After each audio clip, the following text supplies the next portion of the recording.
శివుడు అగ్నిస్తంభరూపంలో ప్రవేశించడం, దేవతల ప్రార్థనలకు స్పందించి పరమేశ్వరుడు అనంతమైన తేజోవంతమైన అగ్నిస్తంభం శివలింగోద్భవ రూపంలో ఆది అంతం లేనివాడిగా వ్యక్తమయ్యాడు. ఈ అగ్నిలింగం బ్రహ్మ విష్ణువులు ప్రయోగించిన ఆయుధాల శక్తిని గ్రహించి లోకాలను రక్షించింది. శివుడు ఈ అగ్నిస్తంభం యొక్క ఆది, మూలం మరియు అంతం శిఖరం కనుగొనమని వారిని సవాలు చేశాడు. ఈ సవాలు వారి అహంకారాన్ని పరీక్షించింది మరియు కర్మబంధాలకు అతీతమైన సూత్రాన్ని అన్వేషించడానికి వారిని ప్రేరేపించింది. శివుడు అగ్నిస్తంభంగా నిలబడటమనేది సంసార బంధాలకు అతీతమైన జ్ఞానస్వరూప సూత్రమే మోక్షానికి మార్గం అని సూచిస్తుంది.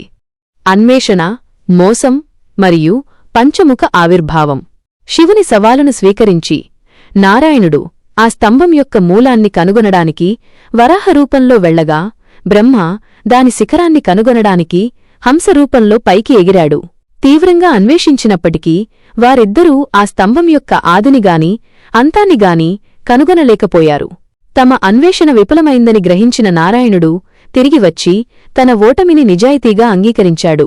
అయితే బ్రహ్మ స్తంభం పైభాగాన్ని చూడనప్పటికీ స్తంభం నుండి కింద పడుతున్న కేతకీ పుష్పం, మొగలి పువ్వును ఉపయోగించి తప్పుడు సాక్ష్యమిచ్చాడు. తాను స్తంభం పైభాగాన్ని చూశానని బ్రహ్మ ప్రకటించాడు. బ్రహ్మ అబద్ధం చెప్పగానే పరమేశ్వరుడు ఆ అగ్నిస్తంభం నుండి అత్యంత భయంకరమైన మరియు రాజసమైన రూపంలో ఉద్భవించాడు. పురాణాల ప్రకారం ఈ రూపానికి 5 ముఖాలు, 10 చేతులు ఉండి తెల్లని కాంతితో ప్రకాశించింది. ఇది శివుని మొదటి రూపంగా పంచముఖ పరమేశ్వర రూపం పరిగణించబడుతుంది. కాలభైరవుడి సృష్టి మరియు శిక్షా ప్రక్రియ. ధర్మాన్ని ఉల్లంఘించి అబద్ధం చెప్పినందుకు పంచముఖ పరమేశ్వరుడు బ్రహ్మపై కోపించాడు. తన ఆజ్ఞా కేంద్రం నుండి జ్ఞానశక్తి మరియు కోపం కలయిక ఆయన కాలభైరవుడి రూపాన్ని సృష్టించాడు. కాలభైరవుడు అబద్ధం పలికినా బ్రహ్మ యొక్క 5వ శిరస్సును ఖండించాడు. ఫలితంగా బ్రహ్మ అప్పటినుండి 4 ముఖాలతోనే ఉన్నాడు. ఈ శిక్ష యొక్క పర్యవసానంగా బ్రహ్మ భూమిపై పూజలు అందుకునే హక్కును కోల్పోయాడు మరియు తప్పుడు సాక్ష్యమిచ్చిన కేతకీ పుష్పం శివపూజలో ఉపయోగించకుండా శాశ్వతంగా నిషేధించబడింది.